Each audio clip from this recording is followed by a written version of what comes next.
Olá pessoal, tudo bem? Professor Valderedo Júnior aqui para vir apresentar uma aula para vocês. Essa aula ela vai ser dedicada aos nossos alunos da primeira série do ensino médio. Nós vamos fazer uma revisão do último assunto que nós estudamos em sala, antes da pandemia, que é o assunto pré-socráticos, a filosofia ou os filósofos da physis. Muita atenção nisso aqui. Dentro daquilo que nós estudamos, nós vimos que os filósofos pré-socráticos eles buscavam, de certa maneira, responder a uma pergunta central na sua filosofia, que é uma pergunta de ordem que nós chamamos ontológica.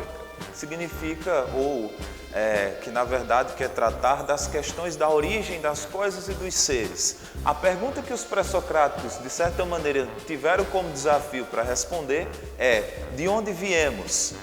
Esta pergunta, até o 7º século antes de Cristo, pelos gregos era respondida a partir do que nós chamamos de cosmogonia. Seria uma explicação mitológica da origem das coisas, dos seres, do universo. Porém, no 7º século, na cidade de Mileto, um camarada começa a ganhar um certo destaque. Esse camarada nada mais é do que o filósofo pré-socrático chamado Tales.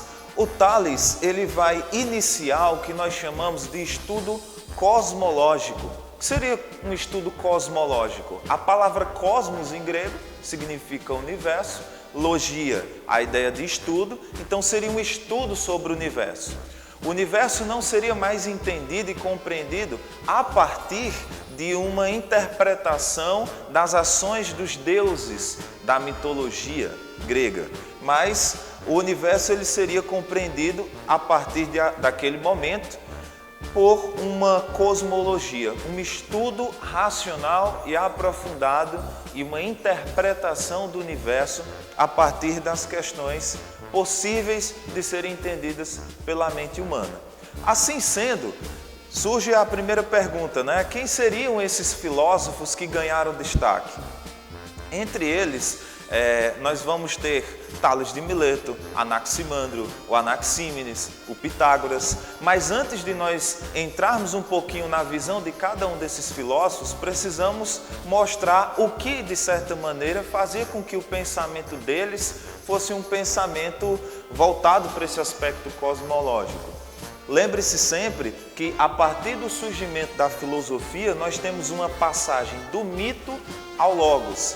Isso significa que o discurso mitológico ele acaba sendo substituído pelas explicações racionais, pelo discurso elaborado, pelos próprios filósofos. A participação e o entendimento do ser humano agora como sendo parte da natureza, porém uma parte pensante, que busca, mais do que ser parte da natureza, também a compreendê-la, ou seja, entender como a natureza, ela de certo modo se organizou. Assim, duas questões, duas objeções, elas começam a surgir dentro do pensamento mitológico, trazido pelos filósofos, que é justamente a ideia de, primeiro, qual a origem e a matéria ou o princípio da natureza? E essa pergunta surge a partir do momento que o próprio Tales já começa a identificar que a realidade apresentada pelo mito, ela de fato nada mais é do que uma narrativa, que muitas vezes ela foge do aspecto racional. E essa fuga do aspecto racional torna esse pensamento cosmogônico um pensamento ultrapassado, um pensamento não bem fundamentado. Assim sendo, vai pensar o Tales e os demais pré-socráticos. A natureza, ela seria justamente a responsável por tudo o que existe no universo. E se é a própria natureza responsável pela sua origem, uma outra pergunta surge, por exemplo, o que deu origem à própria natureza? Essa pergunta ela traz uma outra implicação também. Qual é a autêntica realidade? Aquilo que fala a narrativa mitológica cosmogônica ou aquilo que fala a narrativa já dentro do aspecto cosmológico dos próprios filósofos? O que é a realidade e como eu posso entendê-la? Como eu posso compreendê-la? Dito isto, os pré-socráticos vão buscar o que nós chamamos de arquê. Esse arquê seria um elemento primordial. Esse elemento seria aquele que teria sido a base para o início de tudo que existe na natureza. Essas colocações, essas observações que os pré-socráticos vão fazer, elas vão ser muito elogiadas posteriormente pelo filósofo Nietzsche, quando Nietzsche vai dizer que mesmo parecendo um pensamento em aspecto crisálido, ou seja, em uma espécie de casulo de ideias, o pensamento pré-socrático, ele é sim legítimo, ele é sim importante, uma vez que ele simplesmente apresenta de uma forma bastante objetiva e racional a explicação para a origem de todas as coisas, certo? Dito isto, vamos então falar dos filósofos e de suas ideias, ou seja, o que é que os pré-socráticos defendiam?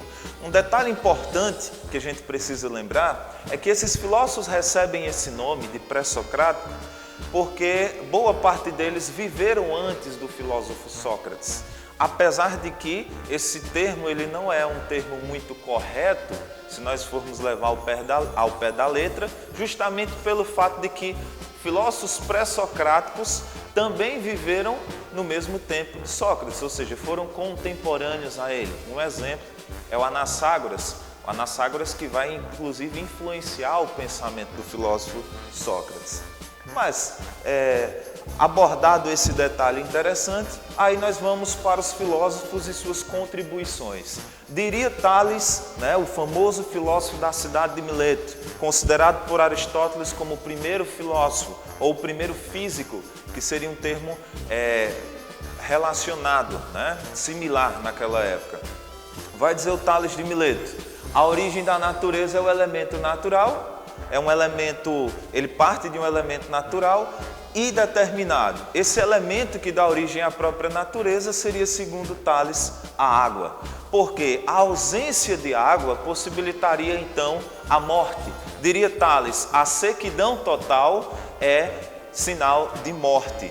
E esses detalhes, que o Tales vai, de certa maneira, nos poucos relatos que nós temos sobre eles, relatados pelo próprio Aristóteles, nós vamos ter o Tales fazendo uma série de experimentos, suas viagens ao Egito, verificando o período de enchente, o período de estiagem ali do rio Nilo, o aumento e a diminuição do fluxo de água, e seus estudos começaram justamente por aí, percebendo que aonde existia água, a possibilidade de vida estava ali. E quando essa água ela simplesmente desaparecia, a morte era praticamente um fator natural. Dito isto, o outro camarada é o filósofo Anaximandro, também da cidade de Mileto. O Anaximandro vai fazer uma viagem maior nesse sentido, O que o Anaximandro vai dizer? Que a origem da natureza está no que ele chama de áperon. É um elemento originário, determinado e indeterminado e eterno. Então veja só, esse áperon, o Anaximandro, ele não consegue dar uma definição muito clara do que é isso, apenas características. É um elemento indeterminado, ele é um elemento eterno. Então entende ele que as coisas que são passageiras, as coisas que não são eternas, elas ganham aí a sua origem naquilo que é eterno, certo?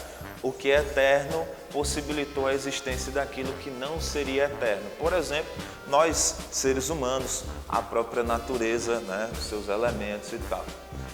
Indica também aqui para nós os filósofos pré-socráticos, dentre eles o Anaxímenes. E o Anaxímenes vai dizer, e ele vai indicar que a substância na qual dá origem à natureza é o próprio ar. O ar que em grego, entre tantas pronúncias, nós poderíamos colocar ad pneuma, que é de onde vem pneu, pneumonia, a ideia de alma. Segundo Anaxímenes, o ar é o elemento que, quando ele, de certa maneira, ele passa por uma série de transformações, ele vai possibilitar também que elementos naturais possam surgir. Outros exemplos aqui, para nós irmos caminhando para o final da nossa revisão. O Pitágoras, né? O Pitágoras que vai dizer que tudo são números, né? Então a importância matemática bastante importante, né? A contribuição de Pitágoras, vocês sabem muito bem quando vocês estudam as disciplinas na área de exatas, mas para nós filósofos a importância para nossas aulas de filosofia é justamente quando Pitágoras ele vai trazer essa compreensão de que tudo é número, de que tudo pode ser de certa maneira calculado, tudo possa ser de certa maneira, digamos assim, medido, certo? Porque tudo seria números. Todas as questões do universo se resumiriam a isso. O Parmênides, que vai dizer que nada muda, que a mudança é uma ilusão e que tudo surgiu a partir do uno, ou seja, algo que é infinito, algo que é imutável, algo que é eterno, né? Essa visão do Parmênides. Nós vimos também em sala que o Heráclito, né, ele vai trazer aquela ideia, o Heráclito vai dizer que tudo muda, que tudo está em constante mudança, que nada dura para sempre, e aí você sempre lembra daquela frase clássica do Heráclito, né? Ninguém pode banhar-se duas vezes no mesmo rio, porque quando a pessoa volta ao rio, o rio já não é o mesmo, nem a pessoa é a mesma. Esse exemplo eu sempre gosto de utilizar dentro de sala de aula. A nossa aula de hoje, ela é uma aula bem diferente da nossa aula anterior. Primeiro porque eu cresci, né? Eu, digamos assim, me aperfeiçoei enquanto professor e vocês se aperfeiçoaram enquanto aluno. Isso aí para a filosofia é praticamente uma coisa certa. O conhecimento, ele nos transforma naturalmente. O Empédocles, que vai dizer que o que deu origem à natureza são os 4 elementos, né? A terra, a água, o fogo e o ar. E por último nós temos o Demócrito e também o seu parceiro chamado Leucipo, que eles vão dizer que tudo teve sua origem a partir dos átomos. Tudo seria vazio e átomo. Lembrando o átomo, aquele conceito muito básico, que átomo seria uma partícula indivisível, a menor partícula possível existente na própria natureza, tá? Dito isto, meus queridos, nós finalizamos então com a nossa conclusão sobre a filosofia pré-socrática. O que é que nós concluímos, né? Primeiro que a maior relevância não está nas respostas em que os pré-socráticos dão para a pergunta de onde viemos. A maior relevância e a maior contribuição dos pré-socráticos é porque eles vão dar início. Eles vão dar início a uma narrativa, eles vão dar início a um estudo aprofundado, um estudo racional, um estudo mais metódico, pautado mais em ideias, em evidências que sejam substanciais, e essas ideias elas vão justamente possibilitar uma compreensão da natureza como de fato ela é. E aqui nós encerramos a nossa aula de revisão. Espero que tenha sido esclarecedor para vocês. Lembrando que tem material na área do aluno no nosso site, aqui da escola do Instituto Educacional Vera Cruz. Tá bom? Um abraço para vocês e até a próxima aula.